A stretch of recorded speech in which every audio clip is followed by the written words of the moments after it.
Thanks, Andrew, for the great introduction, and so great to have all you guys here in Barcelona today.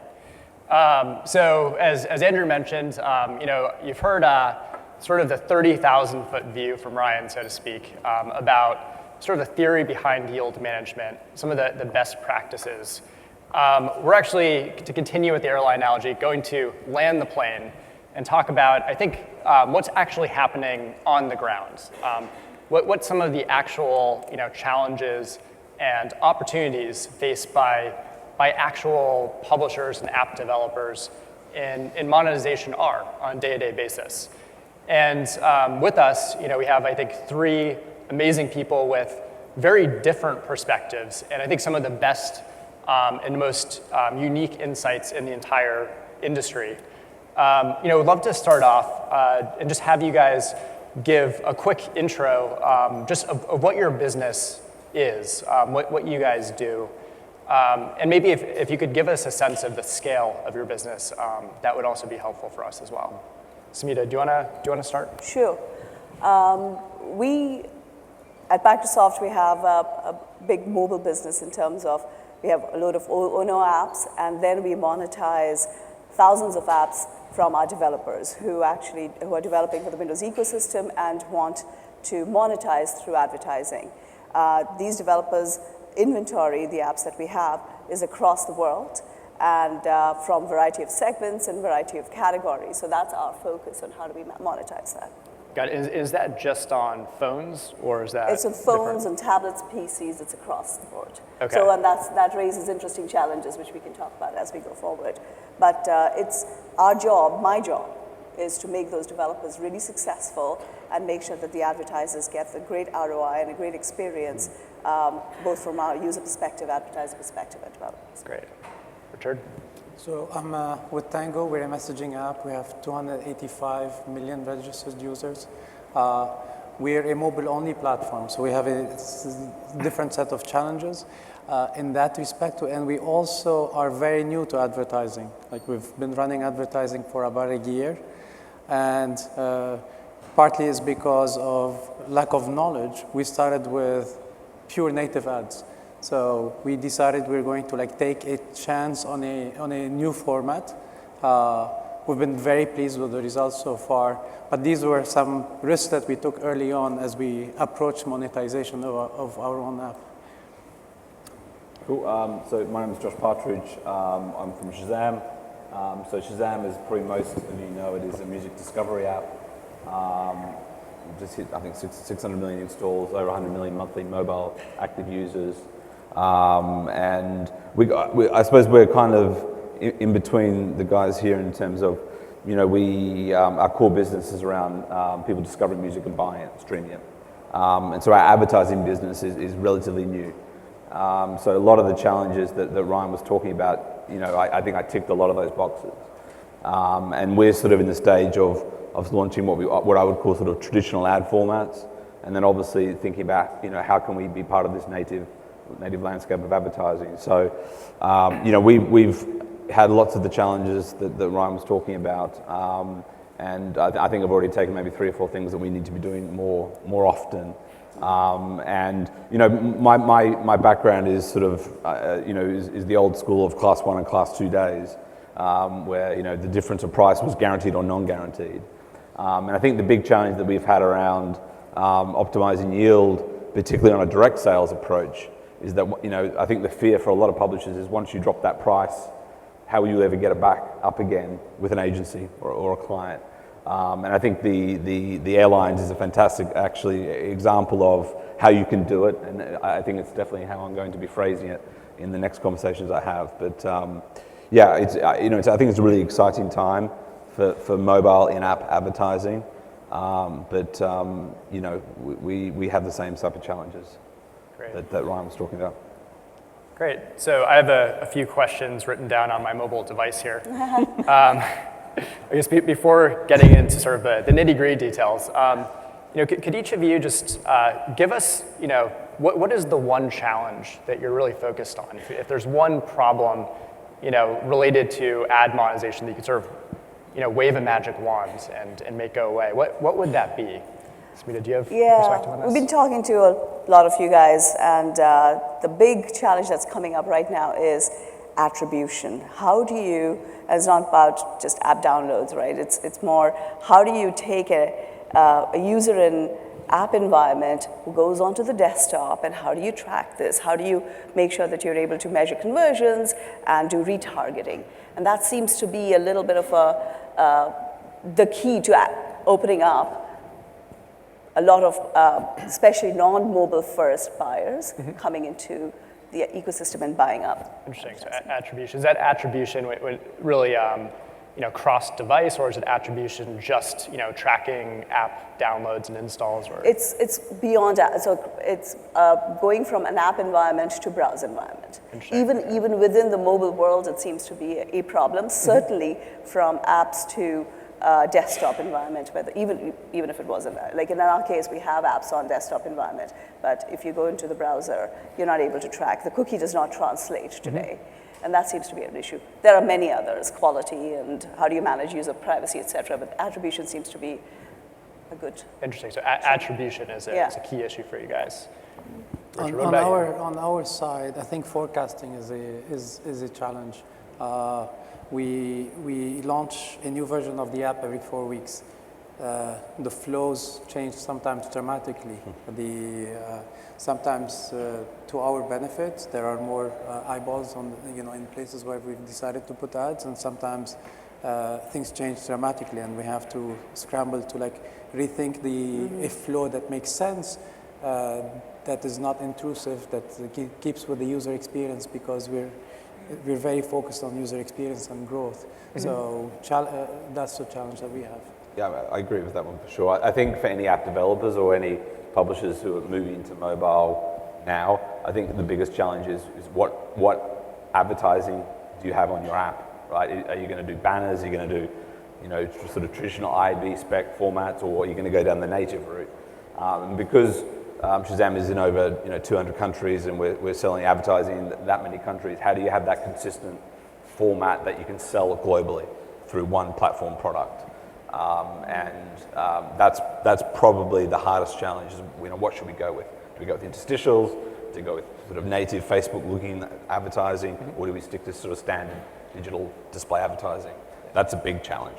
And Richard and Josh, you guys have both mentioned that you're using native ad formats or experimenting with native ad formats in addition to, or instead of, standard sort of banner formats. I'm curious how you're approaching that problem, particularly around standardization. How you're really building demand for those types of unique formats. I think I think the way to actually approach this, and this is very much a direct sales approach first, is you have to imagine who's actually making the decision about where the advertising is going to run, right? If you think of a media planner that's got 1,000 emails in their inbox, they want to be able to activate a campaign and include your product in that plan as quick as possible. So they need to develop something specifically for you. 9 times out of 10, they won't. So I think it's really fundamental that you really take that approach when trying to design what type of products. And in terms of the native feature, we recently launched effectively is in our news feed, which very much looks and feels kind of like a Facebook news feed, a spec that's very similar to Facebook. Simply being brands are going to create that spec. So for us to be able to sell that and be part of a media plan, we should again leverage those same types of assets. We've also tried to build sort of very much specific native formats for ourselves, and that's where we've come up against the challenges about an advertiser creating an additional cost to create a spec just for us. So we've tried both, and I think there's an avenue for both, but I think you've really got to think about scale and fitting into that media plan simply. But then again, it also flows across to your sort of mediation RTB play as well. Those buyers need to be able to buy your placement with the same type of assets they already have. So I think that's really important. Richard, what about on our end? It was very much about how people interact with the app. So things like an interstitial, which makes sense for many, many apps because there's a nice interruption and the flow just didn't work in in our environment, which is about chatting, socializing, calling people. So as we played with that format, it just didn't work for us. It did create a big challenge in terms of demand originally because it was something new. But I think it goes to your point where as people noticed that the actual format was very much the Facebook format, they're like, oh yes, we have that creative. So it made it much easier. It seems to be a theme, both among yourselves as well as other app developers we've spoken with, of sticking with Facebook-style formats. It's really creating sort of a semi-standardized market thus far. Yeah, it's really interesting. In the previous presentation, Ryan mentioned that monetization is heavily tied to format in mobile. Richard, you said that you'd experimented with interstitials before. Curious, what was the difference in monetization you saw across interstitials versus native, and how do you make the trade-off of monetization versus user experience?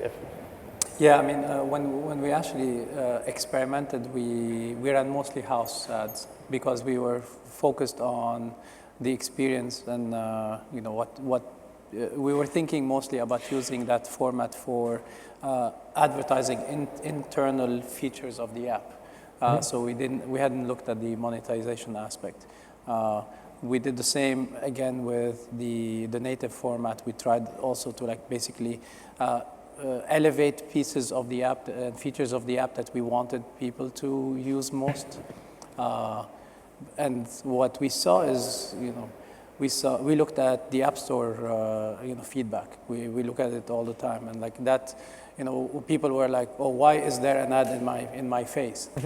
Some people were complaining about, I was making a call, and now I see an ad for, I don't know, making friends on Tango. I'm not making friends on Tango. I'm trying to make a call. So it was less about the revenue and more about a way for us to bring a certain marketing aspect inside the app. I mean, I think it's the engagement versus intrusion debate, and I agree completely on the interstitial. I think if you have to look at your product and how people use it, and you don't want to disturb that user flow. And I think one of the things that we've been really blessed at is phenomenal growth and a really, really high App Store ranking. So we've been really, when we decide on ad format, we really think about how's the user journey going to be interrupted or not, and if it's part of the flow. And clearly, if you put a big interstitial between when someone Shazams and you get a tag result, yeah, you might get amazing performance. But I tell you what, I'm pretty sure our audience growth would probably decline and our App Store ranking might suffer as a result. So it is really, really important, particularly in sort of the app environment, which is very different to sort of what our traditional desktop publishing. So that intrusion and engagement is really, really important to assess. And I spent 6 years at Yahoo, and they every time we launched an ad format, it would be tested with users, and you literally plot on a map that intrusion versus, and if it's too far the one way, you wouldn't launch the format. So, obviously that's a big organization to do those types of things, but get some of your best fans of your app, get them to try it out, and you'll quickly know what they're willing to put up with. Great. So switching tack for a minute. So Sumita, I'm curious for your perspective. So, working at Microsoft, you guys I think have very, very large scale, but also operate across both web and mobile. What do you see that's different across web and mobile, and where do you think web is ahead or behind what's happening in the mobile space today? In terms of programmatic monetization? Yeah, In general? Well, app is the whole mobile world is still forming. Web seems to be much further away. There is some set standards. We're looking for what's known as native in web because there is much more native coming along elsewhere. App world and mobile world has new challenges. There aren't as many standards out there. There isn't a crossover yet. but there is a ton of opportunity between the two. App is so immersive, users are engaged and advertisers gain from that. As we go forward, how do we actually bridge that gap? Both from cross-screen perspective and between app and web perspective. How do we make the consumer journey your linchpin of how you drive your advertising rather than some of the stuff that Ryan was talking about was quite interesting. How do you really go granular, not just in terms of yield, but also in terms of user and how you impact it? Will be a big, interesting opportunity for us all as we go. And do you see, so you mentioned that the gap hasn't been bridged yet. Yeah. From a demand perspective and yield perspective, do you see the same sources of demand in mobile today that you do in web? So from direct sales perspective, we do that. We have the buyers who are buying across both, but we use all sorts of demand sources. So we have the direct sales, we have more performance-based advertising, we have search-based advertising. Some of them do go across. However, RTB buyers, for example, they're mostly mobile-first buyers who are out there. Web-first buyers are very interested, but they don't have all the capabilities, as we talk about attribution, et cetera, that they're used to. So coming into mobile is a harder challenge. However, the good news is we're trying to solve that internally, and I met a few people during this conference who are very much focused on how do we do that? How do we make this easy so that in the future that line blurs and it's much more about audience and how do you get the right ad to the right user at the right time? Great. So I think we've talked about some of the challenges. Last couple of minutes, I want to talk about some of the opportunities. So Josh, where are you guys investing over next year? Where do you see opportunity? So, I mean, really one of our core business strategies is giving our users the ability to Shazam more than just music. We've already moved quite aggressively into the broadcast, to the TV space, TV advertising space, radio, cinema, beacon technology, and something that we recently launched, which is actually visual Shazamming. And really, that's our whole strategy behind this is giving people the ability to Shazam the world around them. The world around you is very audible, which fits into our absolute product, but new technology, better bandwidth, better technology is allowing us to do cool things like beacons, where Shazam can hear that inaudible audio, and connect users. So I think that for me is a really exciting thing.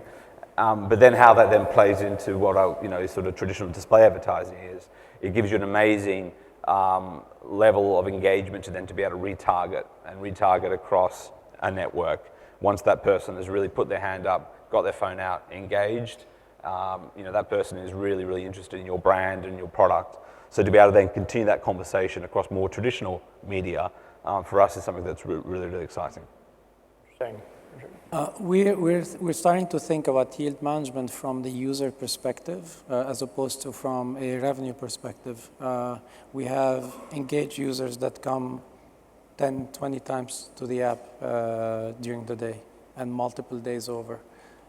And when we look at executing a campaign, that campaign, yes, of course, there are impressions available, but that person is coming so many times that we're just losing the attention of that user that's coming again and again and seeing the same ad for, let's say, Starbucks. And yes, you've reached that person once. You've maybe for the next few times that they go in the app, you just create zero inventory for that user.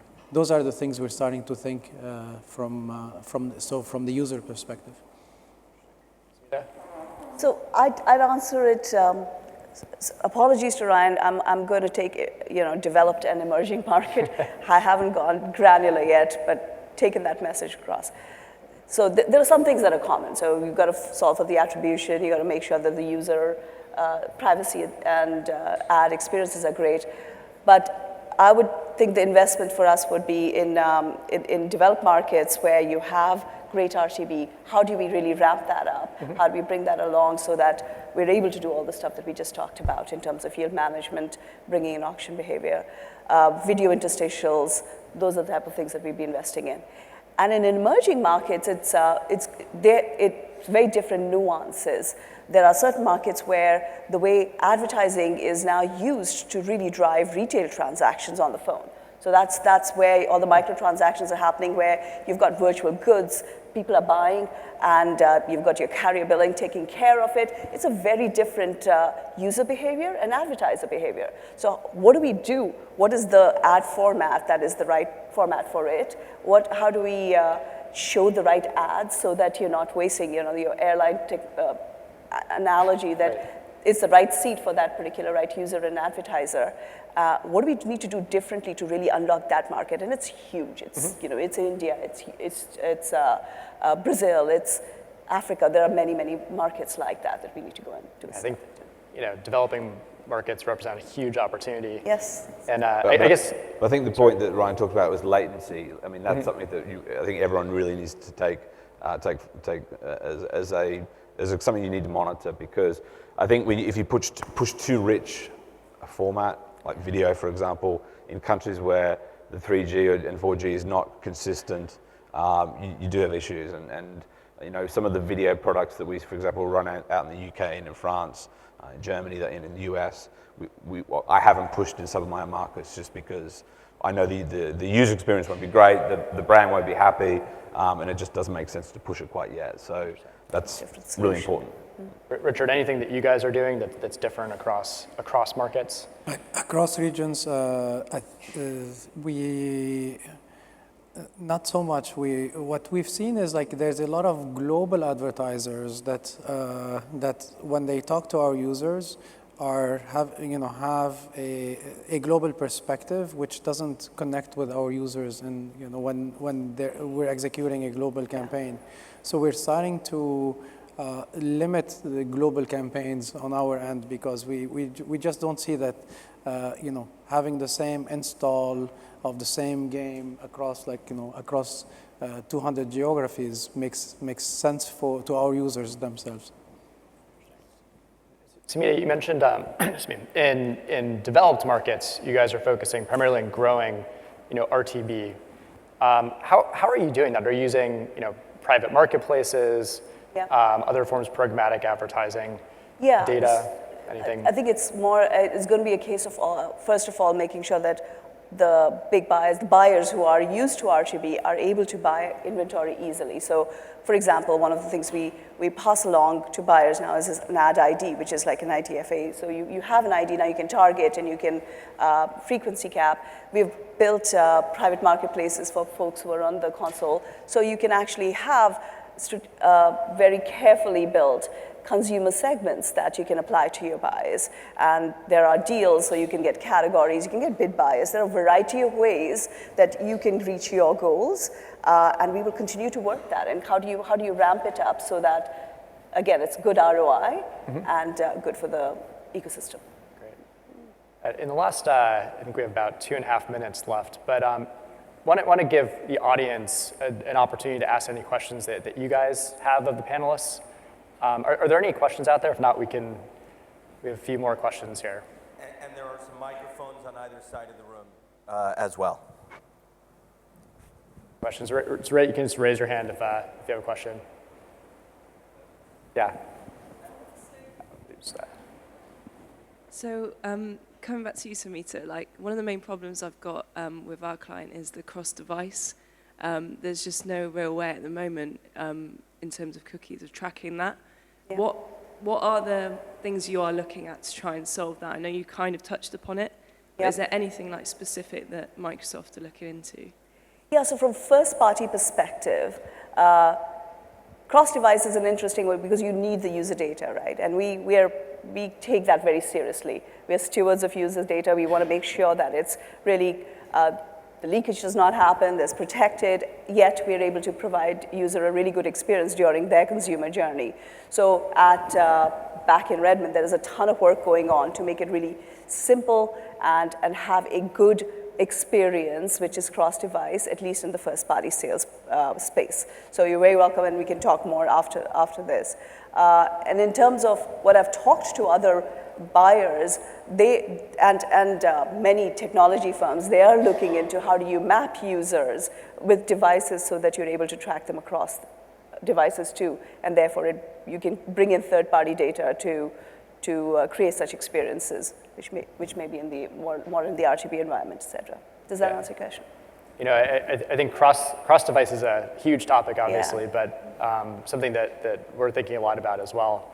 Something that has a lot of complexity to it. We actually think that you know, targeting aspect of it may be very different from the attribution aspect, Sumita, which you mentioned. And the attribution actually may be the most valuable thing to unlock first. That was another insight that, at least during this conference, we've been meeting so many folks, is even the brand buys are now going towards looking for ROI. Everybody looks for ROI, but more directly. Show me how many clicks. I'm not just interested in CPM. So that will be interested in the cross-device world too. How do you do that? And you can only do that by making sure that the user experience and the consumer journey when you're hitting the ads, the user with the advertising and messaging is fantastic. And for that, you need that data again. Yeah. Maybe we have time for one more question. Right there.